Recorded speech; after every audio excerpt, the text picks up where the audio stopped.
Microtransactions. A word that will strike fear in any gamer or consumer in the video game market. But why is this? Why should you hate microtransactions, and how did microtransactions ruin the gaming industry?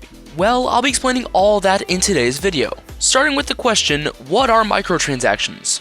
Well, Merriam-Webster's dictionary describes microtransactions as, quote, an online transaction involving a small amount of currency, end quote, or, quote, such a transaction made within a video game as to purchase exclusive content or a competitive advantage, end quote. Now, do me a favor and remember that last part, as that will be crucial later in this video. Anyways, now that we understand what microtransactions are and how they work, let's go back to a time before microtransactions, 2005. In this age of gaming, things were simpler. When you would buy a game, that was it.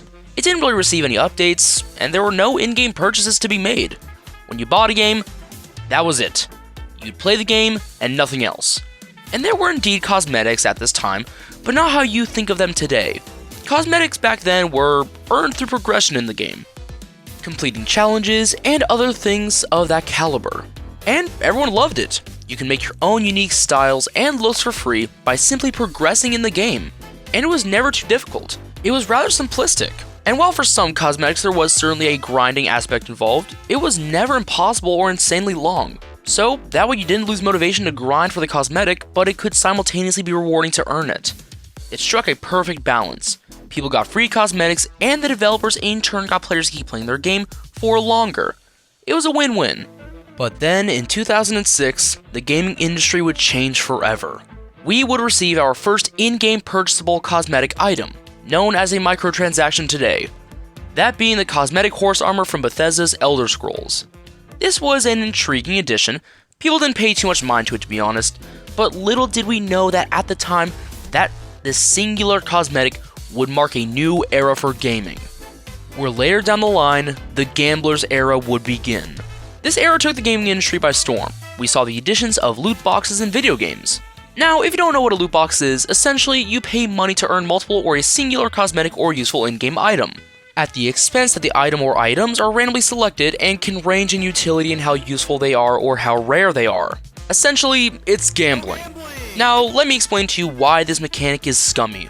First off, most video games market to children and teens. For example, Overwatch and CSGO. These games had this mechanic where it would prey on younger audiences and market them these loot boxes, where you pay the same amount of money every time to have the tiny, minuscule chance of earning something great of value, or a humongous, exponentially massive chance to earn something small that in reality isn't worth the same amount of money that you originally paid for.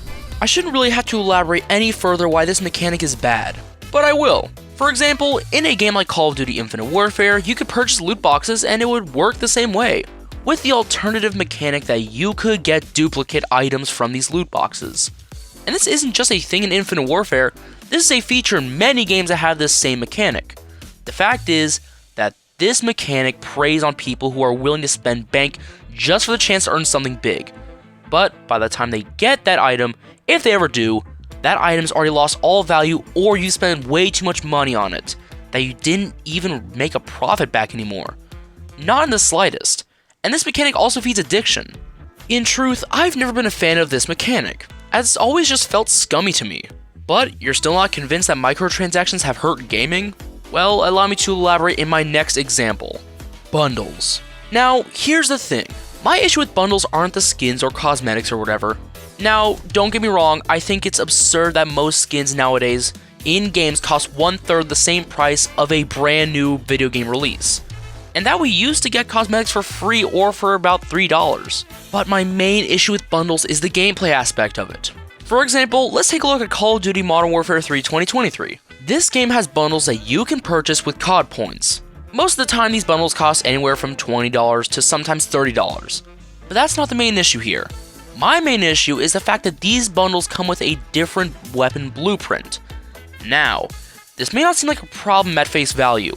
However, the problem comes when you examine further. These blueprints aren't just for cooler looking weapons. No, these have actual gameplay advantages. Take this bundle for example. For a small fee of $28 US, you can get some cosmetics and an overpowered weapon. Think about that for a moment.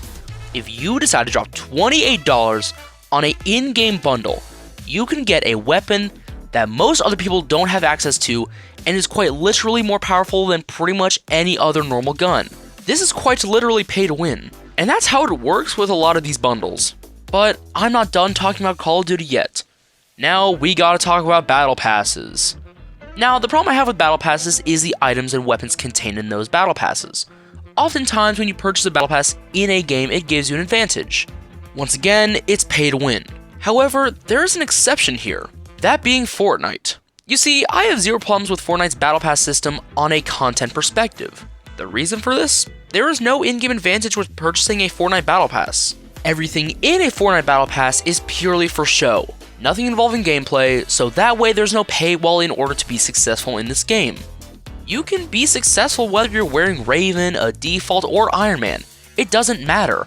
On the other hand though, most other games' battle passes do have a paywall to ensure a gameplay advantage. And that is where my problem lies with these games. And finally, we have free-to-play games with microtransactions versus games you have to purchase that have microtransactions. And for the sake of keeping the comparison going, let's pit Fortnite versus Call of Duty Modern Warfare 3 2023. Now, on one hand we have Fortnite, a free-to-play game that has microtransactions, but relies on those to make a profit, due to it being a free-to-play game. This is a phenomenal business model. You get to play the game for free, and you don't have to purchase any in-game items unless you want to, but you have the option. And these purchases don't change the gameplay whatsoever. So this makes the developers happy and the players happy. On the other hand, however, is Call of Duty Modern Warfare 3 2023. This game costs $70 US, which is fine and all, but this game would make more than enough profit to be financially stable. But this game has microtransactions for battle passes and skins and bundles and weapon blueprints, which would be fine, I guess, if they weren't so expensive. $20 to $30 for a bundle is insane. Now, why do I not have a problem when Fortnite charges $20 for a skin, you may be asking? Well, it's purely because, once again, Fortnite is a free-to-play game. So that would make sense, but Call of Duty, on the other hand, doesn't need to charge that much for bundles. And don't forget, these bundles also have pay-to-win items and weapons in them, making a paywall for the community who already just spent $70 on this game. It's just unappealing. I'd be more okay with it if they even just lowered the price for these bundles, but no, they have them costing $20 or more for a genuine gameplay advantage that not everyone can afford or want to buy. This is one of the scummiest tactics you can pull in your video game. Your audience and consumers deserve better. Call of Duty players deserve better. Simply put, free games should have microtransactions, and games that aren't free should have no microtransactions, or very cheap ones. And something every game should have is no pay-to-win aspects, whether it's a free-to-play game or not. But anyways, sorry this video was a little unorganized, as this one was just more so a rant. But anyways, thank you to all the channel members. Your guys' support has been crazy as of late, and I appreciate all of you who have become channel members. Your support truly means the world to me, and I cannot emphasize that enough. And thank you to everyone who's watched this video. But anyways, let's get to this video's shoutout. So, if you don't know, at the end of all of my long-form videos, I shout out a creator who I believe is criminally underrated or deserves more from the algorithm. And today's creator is none other than That One Sock FN.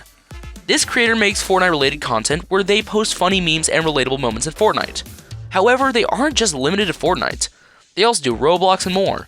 So please go show this man some love by dropping him a sub. But anyways, that'll do it for this video. Thank you all so much for watching, and as always, have a lovely night.